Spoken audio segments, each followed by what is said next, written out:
In 1 minute, I'll start it.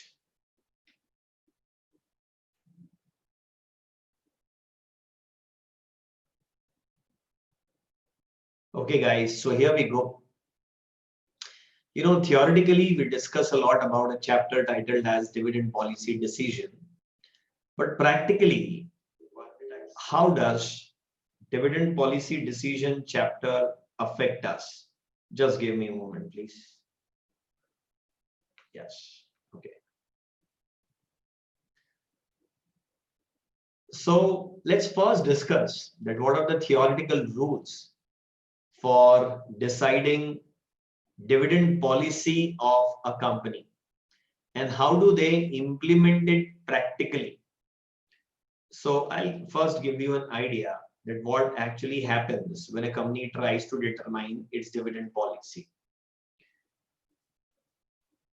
Just a second, please. I take this point at last.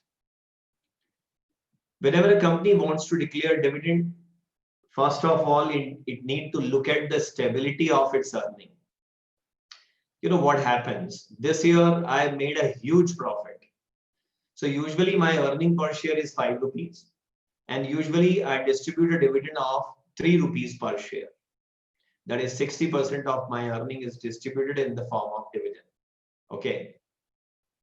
But this year, instead of making a profit of 5 rupees, I have made a profit of, say, 10 rupees or maybe 15 rupees. And accordingly, I decide that this year I'll give a dividend of as huge as 9 rupees. So I have been paying dividend at the rate of rupees 3 per share consistently. This year, suddenly my dividend rises to 9 rupees per share. Next year, my earning again come down to the normal level. And then I again reduce my dividend. This volatility in dividend is not actually appreciated by investors. And you know, kind of they will develop a habit of high dividend. And when you suddenly reduce that dividend, you will see a negative impact on the market price of the company. You know, what is the basic objective of financial management? It is wealth maximization. Okay. And if you fluctuate your dividend, then your wealth will be negatively affected. So before declaring dividend, check it the stability of your earning. In some year, if you're earning huge, distribute a normal dividend. In next year or in some other year, if your earning reduces drastically, still you will be able to give a normal dividend out of that huge profit in year to come. So you need to consider stability of earning. Second thing you need to consider is opportunity of reinvestment. You know, if a company like Reliance Jio is there or Reliance Industries Limited is there, it's a huge company and it is a consistently growing company. It has opportunity to reinvest. Therefore, it would not like to give huge amount of dividend and it will just give a very normal amount of dividend. Okay. So if opportunities for reinvestment are there, give lower amount of dividend. If your company is already at the saturation level, invested huge amount, no future growth you are seeing, why to keep money of the investor idle? Distribute it in the form of dividend. Feel free to ask any question meanwhile if you have.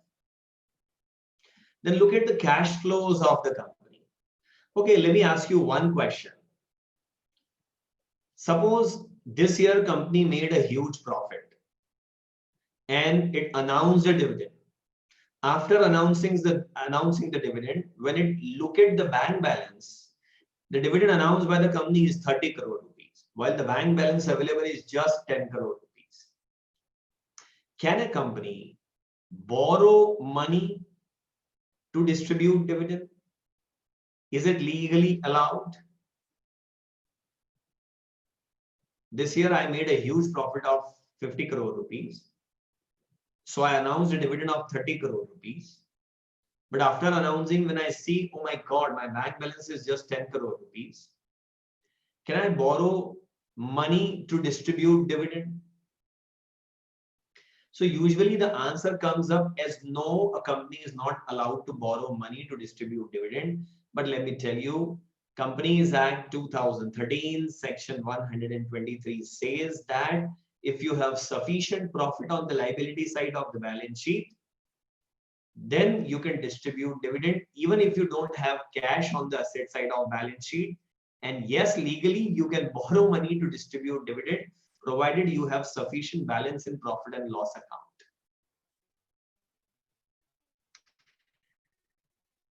But you know, prudence disallows this. Prudence says that if you don't have money in pocket, you should not announce dividend. So look at the cash flows before you declare a dividend. Dividend decision is an important decision because it affects market price per share of the company. And that's why we are learning how to take dividend decision. And immediately after that, we will see that what happened recently about the dividend for financial year 2019-2020. Okay. Level of inflation in the economy. A developing country like India, we face huge amount of inflation. And if you don't consider inflation, and if you simply see that my profit is rising year by year, so I should distribute more dividend. Look, after 10 years, when your machinery will be obsolete, it will be worn out, and you try to replace it, then earlier the machinery was bought for 10 crore rupees, but due to inflation, next time you try to buy the machinery, probably it will not cost you 10 crore, it will cost you 20-25 crores. So you were supposing I'm getting higher amount of profit, but that was not higher amount of profit, that was a profit due to inflation. So you should always keep in mind that you should adjust your profit for inflation, and the inflation adjusted reduced profit should be considered only for the purpose of distribution of dividend. Otherwise, tomorrow you won't be able to replace your assets. Okay. Effect on market price. That is the most important thing, that how does the dividend actually affect the market price? So there are theories. Some people say it will affect the market price. Some people say it won't affect the market price. If you ask my opinion, I'll say yes. Be careful while distributing dividend. It is going to affect the wealth of the company. How does it affect? It depends over here. If you have huge reinvestment and growth opportunity, that too with a higher return on equity, you should not distribute dividend. Retaining the money will increase your market price. On the other hand, if you don't have reinvestment opportunity, then retaining the money will reduce your market price. Then there is now these two theories are more about the investor's psychology and less about the fundamentals of investment. Signaling theory. Whatever you do in your life, not even the company, but in fact you as an individual, whatever you perform, people try to take some signal out of it. Say if you are throwing a lavish party, then people will take it as a signal that this guy has made huge money, and that's why he is throwing a big party, and he is a rich guy. People will take it as a signal like that. So even if you are going bankrupt, still if you throw lavish party, people will have a perception that this guy is still rich enough, and then you go to borrow money and they will give you loan. That's the psychological impact. So how the market will interpret my dividend? If I distribute higher dividend and people will take it as a positive signal, oh, they are distributing higher dividend, it means they have got some good big orders in their sale order book. And that's why this company will flourish. And that's why they are distributing more dividend, because they are happy.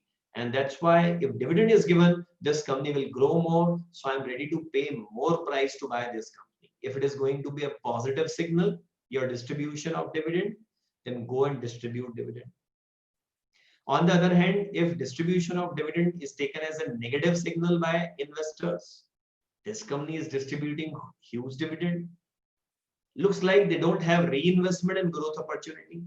Looks like their business is going to decrease, hence they don't need money. And that's why they are distributing huge dividend. If people will take it as a negative signal, then better to distribute lower amount of dividend or not to distribute dividend at all. And then the clientele effect. If people have bought your share because you consistently pay dividend and suddenly you stop paying, you will face the negative market price. I mean, downfall in market price. On the other hand, you don't pay dividend, and that's why investors who don't like dividend, who like to reinvest their money, they have bought shares in your company and suddenly you start paying dividend. Now people will feel bad about it. So what is clientele effect? It says that you need to maintain consistency in dividend policy. Because if you're consistently paying dividend, you have clients like that. If you're consistently not paying dividend, you have clients like that. And suddenly if you change policy, then clients will switch over and that will cause downfall in your market price. Okay, clientele effect. You want me to explain again? Okay, sure. You know, my company has a dividend payment history. So there are two types of investors in the market. One who like to receive dividend regularly, and other who wish that their money should be reinvested and it should not be distributed to them. So if you're consistently paying dividend, you have clients who like consistent dividend.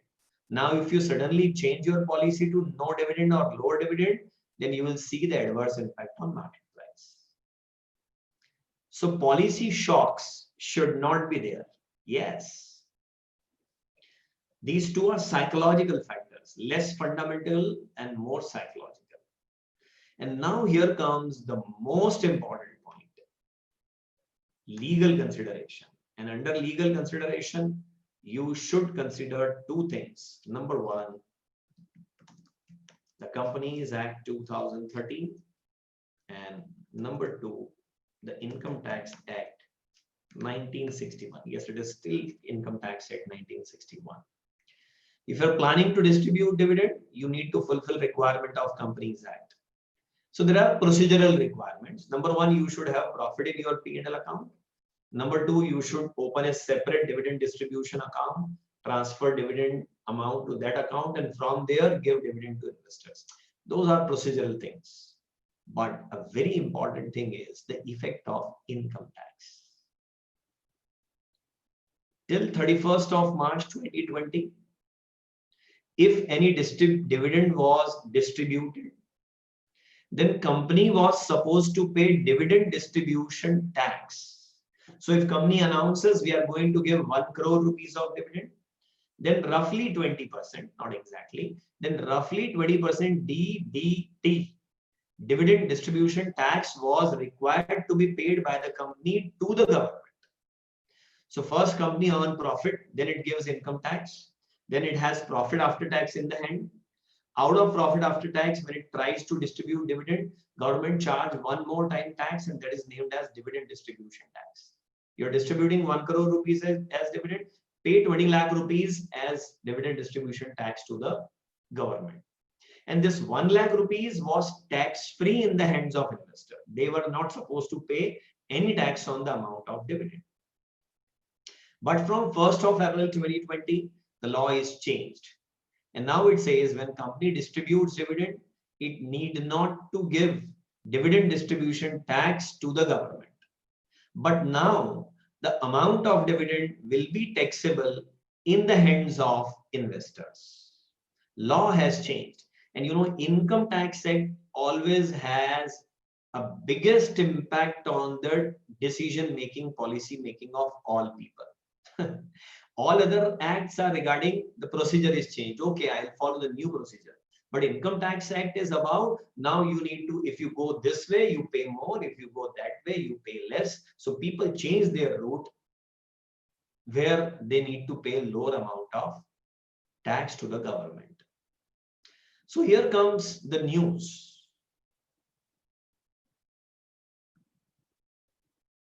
But in the theoretical, there is one question, but in theoretical questions, we consider dividend tax-free. Yes, dividend was tax-free in the hands of investor because companies were paying dividend distribution tax. But now, from 1st April 2020, we are in July 2020, from 1st April 2020, if the company pays dividend, then company doesn't pay tax to the government. Rather than dividend is taxable in the hands of investor. It has been changed recently. So see, I will show you now. First, read the heading. This is the Business Standard News, day before yesterday. India incorporates, these business newspapers. When they write INC, it stands for incorporate. And INC stands for Indian companies. So when they say India incorporates, it means they are trying to say Indian company. India INC means the Indian company they are trying to say. They use fancy language. Indian company's dividend payout rises 6.5%. Okay. This is a headline. You know why? We are facing COVID-19 lockdown and the businesses are almost dying and facing zero sale, very low sale, negative profit, huge losses. And this news is saying the dividend has gone up. How is that possible? Look, top dividend payers for financial year ending 20. TCS distributed dividend of 27,000 crore rupees. ITC 12,000 crore, Infosys 7,500 crores. Then Coal India, Hindustan Zinc, ONGC, HUL, Power Grid, Reliance Industries Limited. See, it is the biggest company of India. It is giving, comparatively, it is giving a very low amount. Say 11-12 lakh crore rupees company. It is giving just 4,000 crore of dividend because they are in expansion mode. They are in expansion mode and they are in search of money. So they are not distributing huge dividend. Keep in mind, I told you. Indian Oil 4,000 crore and total dividend by all companies which are actually listed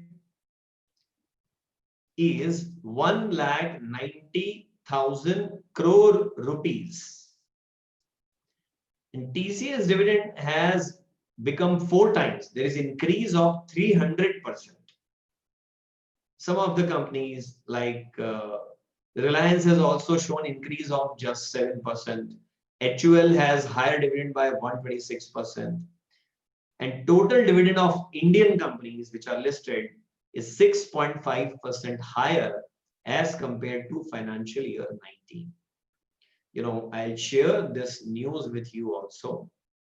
And in my YouTube video also, I'll put the link to this newspaper cutting. But let me tell you one thing, if you read the whole news, at the end of the news, you'll get confused. But I'm giving you a crux, a crisp summary. Look, the situation here is like this. Earlier, my company was giving 100 rupees of dividend. Okay. And I was paying around 20 rupees to government. So though I was giving 100 rupees of dividend, but my outflow was 120 rupees. Now this year, what will happen now that even if the company pays dividend, it will not have to pay dividend distribution tax. So whole 120 rupees can be given to investors in the form of, earlier my budget of paying dividend was 1,20,000 rupees. So I announced 1 lakh rupees of dividend so that I can also pay 20,000 rupees of tax. But now whole 1,20,000 is available with me for distribution of dividend. And if I distribute it, people will say it is 20% higher as compared to last time. It is bound to be higher because now I am not paying tax on dividend. And that's why I'm passing on this benefit to investors. But keep in mind, now some investors who are below taxable limit, they will not pay any tax on this dividend income.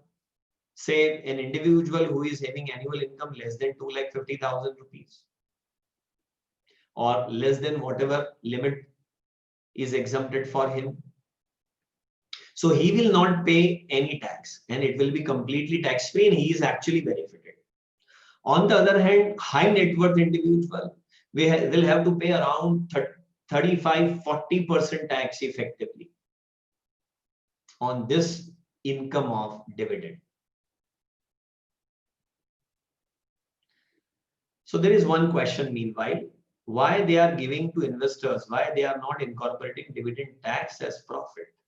You want to say they keep this money? No, they want to pass it on. But see, they have not passed on the entire amount. They are not giving 20% extra. They have given just 6.5% extra because in the last quarter of financial year 20, and now this time their profitability in the first quarter of 21 is reduced. So that's why they have not passed on the whole benefit, but yes, they have passed on a part of the benefit. So this is one major reason that they are maintaining dividend. Let's quickly read some of the lines of the news. The current dividend season has turned out to be unexpectedly generous. One more reason why this dividend is high. When government came up with the budget last year, so many companies, the budget was there in July 2019, but this dividend distribution tax, it is implemented from 1st April 2020. So at that time, many companies distributed huge amount of interim dividend during the year. Dividend distribution tax was beneficial for high net worth individuals like promoters, because if they personally pay tax, they'll be paying 35-40%. While if the company was paying DDT, it was just 20%. So this DDT model was beneficial for rich people, and it was not beneficial for comparatively middle class and poor people. Poor people don't buy shares, but middle class people. Because now what will happen? Dividend distribution tax will not be paid by company. I will also not pay any tax on dividend income because my income is on the lower side, but promoters have very high amount of income. So their tax slab is higher and they will be effectively paying more amount of tax. And that's why to get rid of this situation, at least to take one-time benefit, companies distributed huge amount of interim dividend so that the dividend doesn't become taxable in the hands of promoters. And some other reasons are also there. So if you read it, I have given you the whole background of the story. Now I'll share this news cutting also with you, don't worry. And then you can read it. The news cutting has already been posted on my mobile application named as FMYTM for Android phones. FMYTM. You read it, and if you have any doubts, you get back to me. Okay.